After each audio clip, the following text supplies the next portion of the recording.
So what's good, nerds? So either you just got this thing or you're thinking about buying one. Now I'm gonna show you the 3 best things that you need to do as soon as you get it to really get the most out of the device. So this is the XT ink, or as I like to call it, the X-Tink. So it's a super great pocket-sized e-reader that actually sticks to the back of your phone.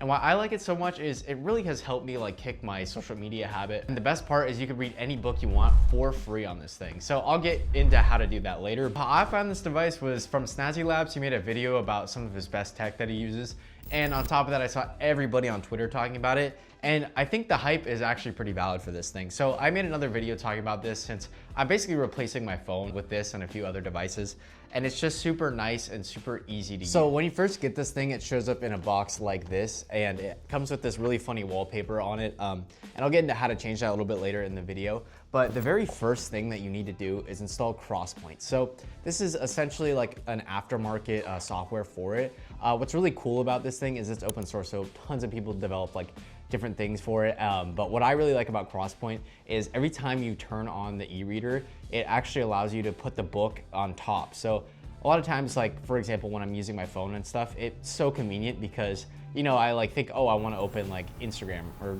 something like that. Like it's always showing up for me as a recommended thing. So what makes this super great is I don't have to go every time and pick the book specifically. It's just sitting right there for me to start picking up where I left off. These are super popular in China, and I've seen people use them for like different purposes. Like I think on the actual website, it also shows like you can use these for like school IDs or plane tickets, which I thought was a super interesting use case. I haven't really seen anyone here use it for that purpose, but it's super easy to flash the software on there. And I've looked into like people like having issues with it, and I haven't really seen any issues with it. So let's get into how to do that. So here I am in Firefox, and I'll leave this website linked down in the description.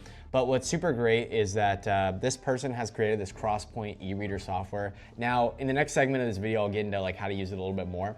But I'm just gonna simply go into how to flash it. So it's super easy. So what this is it essentially is a website that lets you flash custom firmware to the device, but it actually has the Crosspoint firmware built directly into it. And for whatever reason, if you wanna switch back to the regular English firmware, you can switch right here, or the Chinese firmware for that matter if you wanna do that. So then what you're gonna do is you're just gonna click this flash Crosspoint software. And I already have mine flashed, so I probably won't flash it back because that doesn't really make too much sense to do. But for example, all you have to do is plug this device in, and it's USB-C, so you can plug the USB-C end directly into your computer. And once you hit flash firmware right here, it's gonna actually go in and grab the serial port, and you just select the device right there. And everything else is automated. You really don't have to do anything. The device will automatically reset and do everything for you. It seems like a much more scary process, and I was a little bit more scared going into it than it actually was. So that part was super good. It's super easy to use. So yeah, I really recommend just flashing the software because, again, it really is a better experience compared to the original software that comes on the device. And it is a similar experience too, so you're not really missing out on any features, especially since you're able to connect your phone to the device and send files directly to the device without having to connect it to a computer or taking out the micro SD card. So it makes it super easy, and I'll get into how to do that. So once you install Crosspoint, it actually is just the superior software. I guess that's the best way I can put it. But what you also need to get is Calibre. So what Calibre is actually a book metadata editing software. And why that makes it super nice is a lot of times with this little thing, you can end up with weird covers or like weird formats for books and things like that. And it honestly is not a fun time if you have like all the wrong metadata in there. So I think it's super great if you download Calibre. It's free, and you can get it for macOS or Windows. And you can just edit whatever you want, so you can put in the title and things like that. Because to do it is actually using my phone, because I just find it kind of a hassle to get like a micro SD converter, plug it into my computer, especially like if you're on the go or something like that. So keep in mind this will only work if you do have that Crosspoint software like we talked about. But what you're gonna do is just go onto your device, and then you're gonna go up to file transfer, and then you're gonna wanna hit join a network. So now we're gonna go onto my phone, and on my phone I can go into my settings, and right here you can allow others to join, but you do need to make sure to hit this maximize compatibility button. Otherwise the device won't really be discoverable.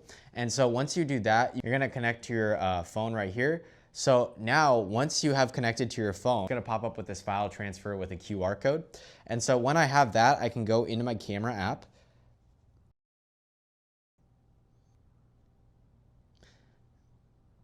And what's really cool is this will actually take me to the root of the device. So once I'm on here, I can go into File Manager, and then I can create different folders and stuff like that. So if I have 1984 right here and I have the XTC converted format, and then from right here I can hit Upload, choose File, and then you can upload whatever file that you just downloaded. So I have the EPUB file. So let's say I wanted to How to Win Friends and Influence People, hit Open, and it's just gonna drop that, it's just gonna upload that right to the device. And so I can do it on the go. I don't really have to worry about being connected to any like specific network or anything like that. I can just have it straight on my phone.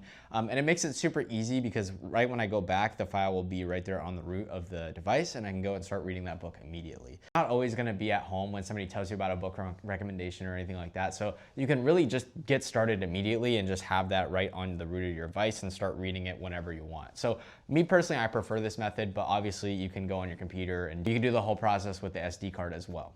Now you'll notice that this file right here is an EPUB file, but my other ones say XTC files. So I'm gonna go over how to actually create this XTC file because these are better formatted for the device. These are a proprietary format for the XTE ink. You can take a PDF or an EPUB file and convert it to an XTC file, which basically lets you change the formatting. It lets you add all these different things, like you can have a progress bar at the bottom. It's just a super nice thing to have, especially with a small reader like this. Let's say you have bad eyesight or you want the text to be a little bit bigger. You can do that straight on there. So let me get into that. So there's this website right here, which I'll link down below, but it's super nice because you can actually change whatever device you wanna have it on. So if you have the X3 or the X4, it'll let you do that right there. And what also is nice is if you want to hold the device in like a different orientation from the normal one, you can reset the orientation here. You can change everything you want. And then you can change like the quality. You can change like the dithering on the text so it looks a little bit sharper. So all I have to do is just drag whatever EPUB file I want right here into the top, and it'll show me an example of how it looks. And like I said, you can add this progress bar to the bottom. And if I scroll down here, you can change the text alignment. So you can have it like be in the center, which I personally prefer. And then you could change what the word spacing is, the hyphenation. You could change literally everything about it. And if I scroll down here, what I really like is you could change the font size. I like to have it a little bit bigger. And you can also change the weight as well. So that way it shows up a little bit thicker on the screen. And then if I go down here, you can change the quality to be a high quality method. And I like to have a bit higher density in terms of the text so that you can see it a little bit more legibly. And then if I go to dark mode right here, me personally, I prefer the dark mode, but I've started to add my books in two different ways. So there's a light mode and a dark mode because it really depends on the time of the day. Sometimes, especially at night, I like to have it in the dark mode. And then right here, I can change where the progress bar is at, so I can have it up at the top as well. And then if I go down here, I can change the margins, all of that. And what's super great about it too, if you really want to get into it, you can change where each of the chapters is at. So you can see these are at like weird pages. So I don't really like to have all these chapters, so I can go in here and change whatever one I want or change the title of it.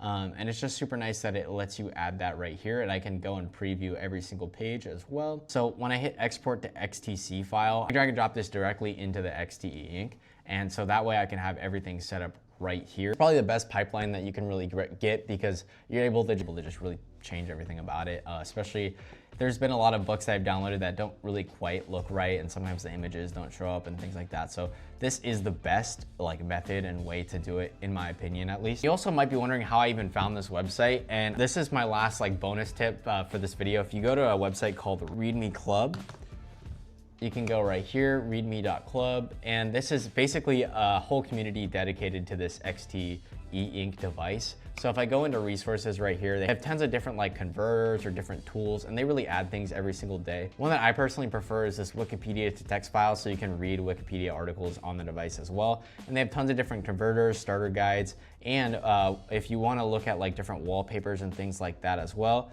you can go to a huge collection of wallpapers right here. And one that I personally like too is that you can create a calendar, so you can have a simple web app for the device that lets you export your calendar to this device as well. And that's super nice, especially if you're carrying it around on the back of your phone. And it really is just helping me, I guess, kick that habit, like I said, of social media and things like that. So yeah, that's basically all the tips I have for this video. I keep finding new things about this and new use cases, I guess, for it. But again, it's a super simple device. I mean, when I first opened it, I think I expected a little bit of like a phone experience. No, it's not really that. It definitely is not like a phone. It's just it's super simple. I think returning back to having like a simple interface and just a super easy way to read is great, especially when there's so much distraction out there nowadays. I find it really easy to just turn my phone around and start reading again, instead of like having to go and like decide between, oh, I can scroll on Twitter, or like I can go and pick out a book and hold the book. Like, I know that sounds so like a menial task, but I do find that reducing that friction has really helped me read a lot more. So yeah, I would highly suggest getting this thing. I mean, especially if you can get it on AliExpress for like 20 bucks. That method's untested by me. I don't really know if you can do that, but I've seen a lot of listings for that. Yeah, that's pretty much it for this video. If you liked it or you want to see more things about this device, just leave a comment down below. I'd love to hear your thoughts if you're using it, if you want to get it. But that's pretty much it for me. So yeah, later.